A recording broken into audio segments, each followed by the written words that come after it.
This is the video for Accelerated Geometry on Section 16-2. This is our second day of solving exponential and logarithmic inequalities. So yesterday we did equations. Today we're going to focus on inequalities. So at the end of this video, you should know how to solve exponential and logarithmic inequalities. In the past, we've always written our answers in the inequality form, where we may have said that like 2 is less than or equal to x is less than or equal to 3, or 2 is less than x is less than 3, or so forth. Or you may have just said that x is greater than or equal to 6. That's what these notations are, the notations that you're used to seeing. Now we're going to start moving into writing it in interval notation. So now, if you would typically write your answer, like for example, 2 is less than or equal to x is less than or equal to 3, then your final answer would be a bracket 2 comma 3 and another bracket. The difference between the brackets and the parentheses is that you have an equal sign. So if you notice here, there's an equal sign, so there's a bracket. Here you do not have an equal sign, so it's a parenthesis.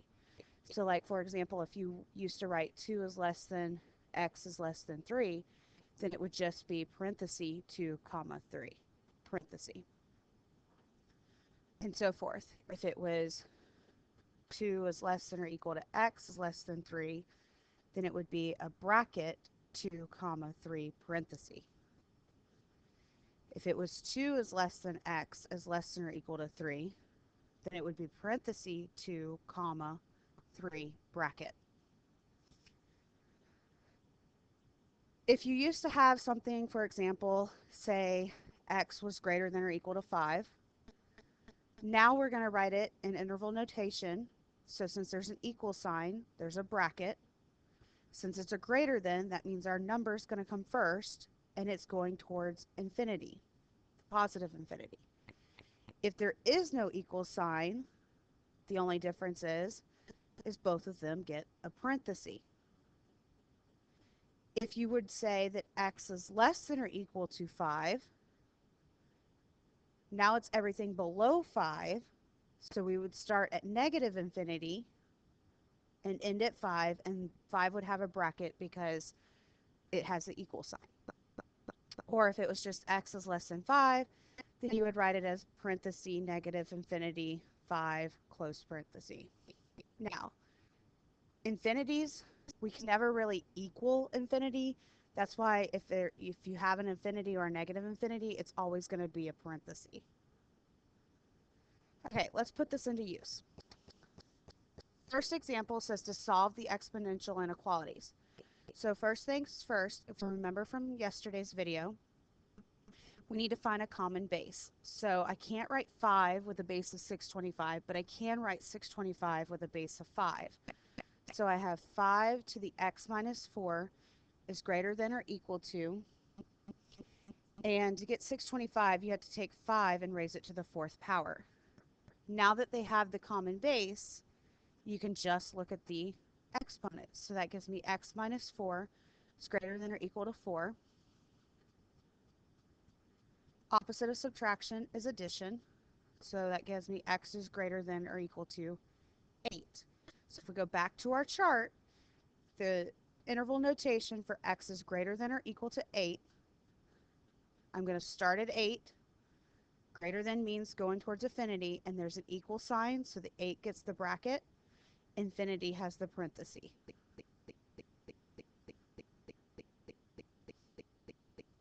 Example 2, you have 7 raised to the 3x minus 4 is less than 18. Now, we can't write 18 with a base of 7, and we can't write 7 with a base of 18, and you can't write 18 with a base of 7. So because there's no like bases here, you have to use the graph.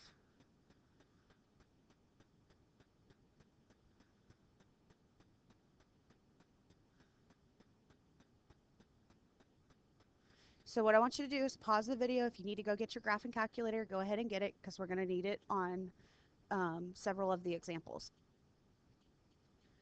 So first thing I'm going to do is in y1, I'm going to type 7 raised to the, make sure you put the 3x minus 4 in parentheses, or if you have the TI-84s, make sure that the 3x minus 4 stays up on the exponent part and doesn't drop back down.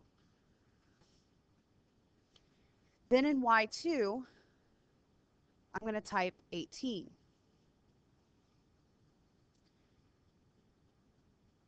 Then when you graph, most of your windows are set to where it's a 10 by 10 window. It's your standard window.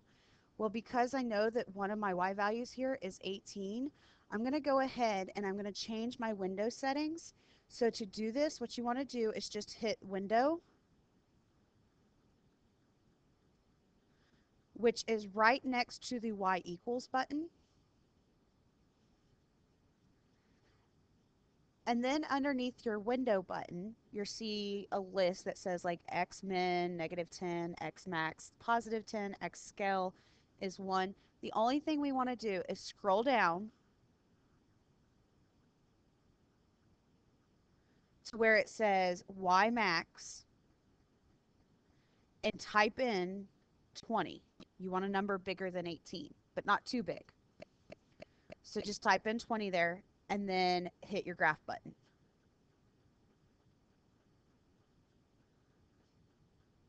And when you do, you should have a graph that looks similar to this one. Next thing we're going to do is find the intersection.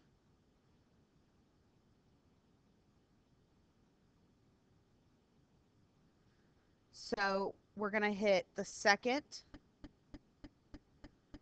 calc.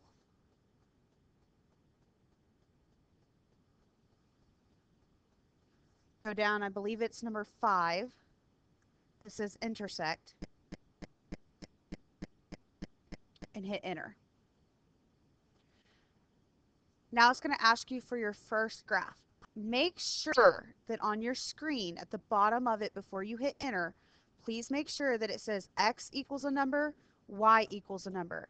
If Y is left blank, then you need to scroll either to the left or to the right in order to have a Y equals. You will not be able to calculate the intersection unless you have a valid answer for Y. So scroll until it says Y equals, or if it already does, just hit enter, enter, enter. And when you do that, you should see that the intersection point here is at roughly 1.8318. Now, our question is, when is this blue graph, the exponential function, less than, which means below, the red line, which is at 18? And if you notice, you can kind of think of this as if you put in an imaginary line here that goes right down 1.83, which this is going to be kind of hard to do.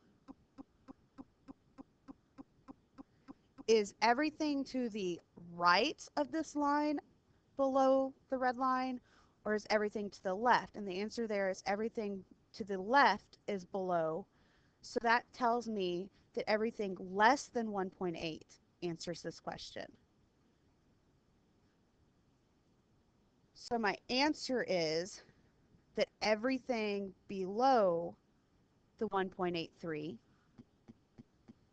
I'm sorry, everything to the left of 1.83. So if I put that back in interval notation, less than means it's going to go from negative infinity to 1.83. And there's no brackets because infinity cannot have in brackets. And there's no equal sign here. And then we're finished.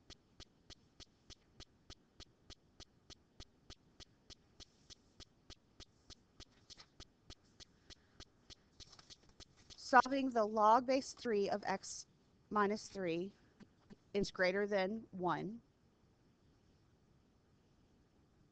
algebraically. So first thing we want to do is to get this part, the log, by itself. So the opposite of subtraction is addition. So that gives me the log base 3 of x is greater than 4. Once we have it written like this, we can use our properties of logs, and we can rewrite this in exponential form. So that tells me that 3 to the 4th, and I'm just going to put an equal sign right here for the sake of it right now, is 3 to the 4th would equal x if it wasn't in exponential form. So 3 to the 4th is 81.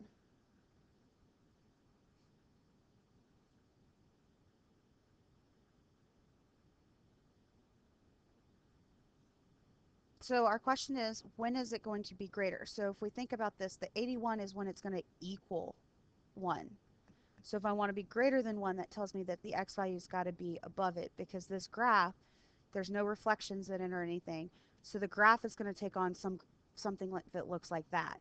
So if, say, this is at x equals 81, then that tells me that this would be at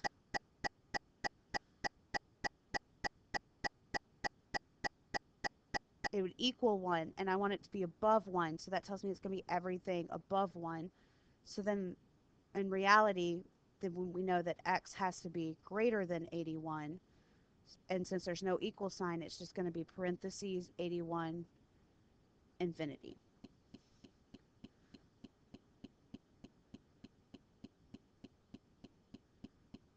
Let's try another. So we have the log base 9 of x minus 8 is greater than or equal to 3/2. So I can take this and put it in exponential form, because there's no additional multiplication and subtraction that I need to do, because this whole thing is part of the log. So that tells me 9 to the 3/2 is equal to x minus 8. 9 to the 3/2 is just 27. So if I add 8 to both sides, I get 35. So again, there's no reflections in this, so the graph is going to do something again like this. So if at their intersection point here, it would be 35 3/2. So if I want when is the log above that line, then it's going to be everything from 35 to the right. So that tells me that x has to be greater than or equal to 35, because it does say it can equal it. So that means now we have a bracket, because it's equal to, and it starts at 35 and goes towards infinity.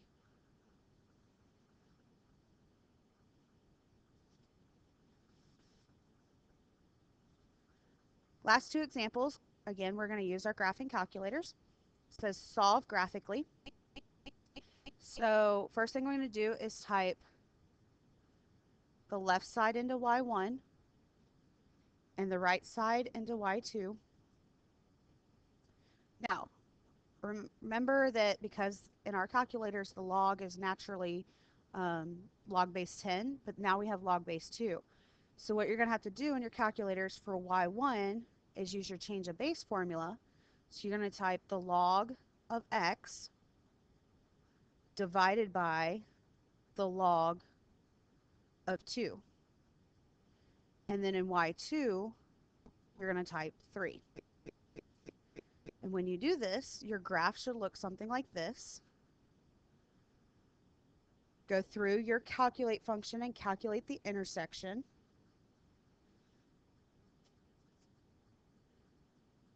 Which is right here. And you should find out that the intersection is at 8, 3. So when is my log function, which is the blue one, less than my line, which is everything to the left? Again, here's a better way I can draw this imaginary line here so that you can see it. Is everything to the left of that point below it, or is everything to the right of that point below it? And the answer to that is to the left. So we know that x has to be less than 8. However, this log function, if you notice, never goes past 0. And that's because the log is undefined for the negative numbers. So x at the same time has to be greater than 0. So there's no equal sign, so we know both sides are going to have parentheses. I'm starting at 0 and going to 8.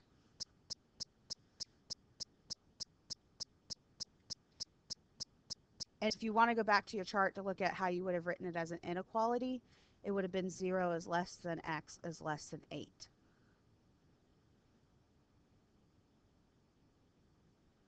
Let's try one more. We're going to type this in our calculator as y1 equals the log of x minus 2 divided by the log of 5. And in y2, we're going to type in 1/3.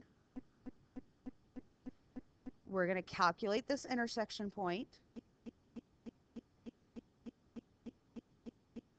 which happens to be at roughly 3.71 comma 1/3, which is 0.3 repeating.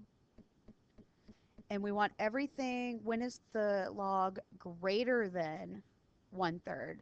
So greater than means above. So when is the blue graph above the red graph? And that's everything to the right. So I start at 3.7 and going to the right tells me that x has to be greater than 3.17, but it does say equal to, so that would be greater than or equal to. So that tells me this is going to be a bracket, 3.71 to infinity. Now, just for more practice here, let's say, what if the greater than or equal to was a less than or equal to? So that means now everything below, when is the blue graph below that red line? So our intersection there is still 3.7, and we would have that x would have to be less than or equal to 3.7 because it's to the left there. But it cannot go past 2, so that means x would have to be greater than 2. So it can't ever equal to, because that gives us the log of 0, which can't happen. So our answer here would be, if you were writing it in inequality form, you would have 2 is less than x is less than or equal to 3.71. So that would give me an open bracket for 2. I'm sorry, open parenthesis. And then 3.71 can be equal to it, so that's going to be a bracket.